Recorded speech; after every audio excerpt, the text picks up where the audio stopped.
Good morning, everyone. This is 5 on 5 Plus. I'm Nick Reagan here from our first alert desk. 5 minutes of local news and headlines brought to you from our newsroom. Now, before we get to our stories, we've got to start out with our traffic. We are following a breaking or developing scene that we've been watching all morning. Traffic anchor Elisheva Wimberly here with me now. Elisheva, we're talking about the Don Holt Bridge. What are we looking at right now? Yeah, absolutely, Nick. The Don Holt Bridge has been backed up now for about the past 3 hours. We've been following this all morning long, and right now you're looking at that backup that still continues this very minute. So here's what we know. About 3 hours ago, we had a crash that had the left lane blocked, the far left lane and the far right lane blocked. So cars were only getting by on that middle lane. Drive times were over an hour, Nick. Right now, they're not too much better. They're 45, 50 minutes still. Now, what we know, now we've got some information for everybody that wants to know what happened, what was going on. Well, officials tell us there was a 5-vehicle collision. 5 vehicles collided into each other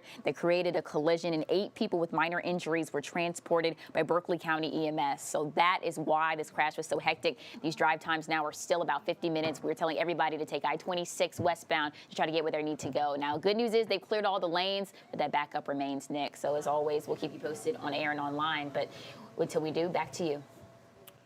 All right, thanks, Elisheva. All right, well, the South Carolina Law Enforcement Division has arrested and charged 5 people in connection to an ongoing human trafficking investigation that has now crossed state lines. 4 suspects from South Carolina. 1 suspect is from North Carolina.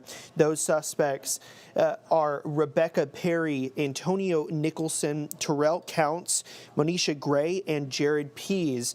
Now, all are facing charges for different counts of trafficking a victim under the age of 18 years old. SLED says the alleged human trafficking ring was operating out of the Hometown Studios and Suites Columbiana. Now, arrest warrants show Perry first started the sex trafficking at a Super 8 motel on Washington Road in Augusta. She then allegedly brought the victim to a hotel in Columbia. SLED warrants show that sex acts took place in that hotel. A Berkeley County deputy will not face any charges after a shooting on 526 in September. That's all started when Brent Conrad led deputies on a chase. Once he stopped, Solicitor Scarlett Wilson says that he got out of his truck and fired a gun, but an investigation found that he didn't shoot at any of the deputies. Wilson says that one of the deputies, Lieutenant Cody Graff, did shoot at Conrad, but they find that Conrad died from a self-inflicted gunshot wound, and the deputy's shot did not kill him. Because of this, Wilson says that there's not enough evidence to indict the deputy on any criminal charges. Right now, the NAACP is investigating the burning of a cross caught on camera over Thanksgiving weekend. You can see that cross on fire there on your screen. Now, the video was captured by a couple in Conway who claims their neighbors have harassed them with racial slurs and even threatened them after seeing the burning cross pointed at their house. The couple is now rethinking the safety of their neighborhood. The 2 neighbors, 28-year-old Warden Butler and 27-year-old Alexis Harnett, have now been arrested and charged with harassment. And police need your help right now. North Charleston police, they say they need your help identifying this man who's wanted in questioning, in a theft case. Now, police say that packages were taken from South Liberty Meadows Drive in North Charleston on December 5th. Take a good look at your screen right there. Doorbell camera shows reportedly a man standing there appearing to wait on the porch before packages were delivered. Around 50 minutes later, a FedEx driver hands the packages to the man. More than $200 worth of items were stolen. If you have any information, you're asked to contact North Charleston Police or Crime Stoppers of the Lowcountry.